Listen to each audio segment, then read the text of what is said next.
Is Plantinga's evolutionary argument against naturalism any good? And if it is, what are the answers to the main objections, and can it be used in an informal context? Okay.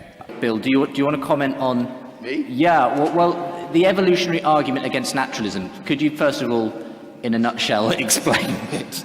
And then... Well, this is not something I've specialized on, but as I understand the argument, it's not an argument against naturalism to show that it's false. What it is, it's an argument designed to show that naturalism could never be rationally affirmed.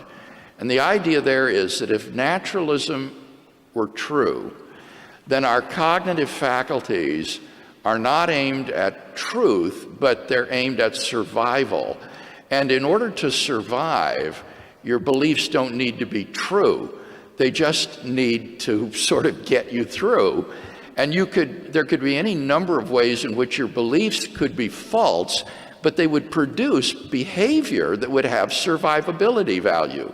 So the idea is that if naturalism were true, our cognitive faculties will have been shaped by factors that are not truth aimed, but simply survival aimed.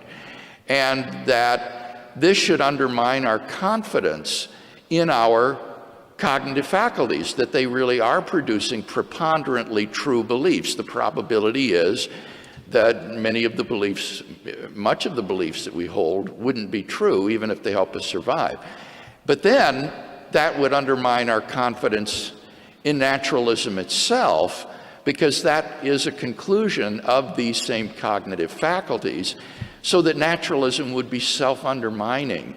One could never have any confidence that naturalism were true because it's shaped by cognitive faculties which are probably unreliable. So that's the argument. So that's the argument. Would that be how you understand it, Tim? Would that be an accurate summary, or you understand it differently? It's an accurate summary, but the question then that would arise is, is the epistemic warrant that we have for our beliefs simply the fact that they are produced by faculties that are producing a agreeably high proportion of truths over falsehoods, or does it have something more intrinsic to do with the evidence accessible to the individual?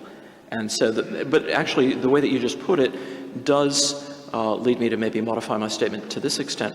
If one accepts epistemic externalism, then I think Plantinga's version of the argument does pose a problem for the externalist. But I do think that it's tightly bound up with that internalist-externalist dispute, which is a really live issue. Yeah. We'll let them sort that out afterwards. It is a somewhat technical question, and we got somewhere with that. Anyone with any easier questions?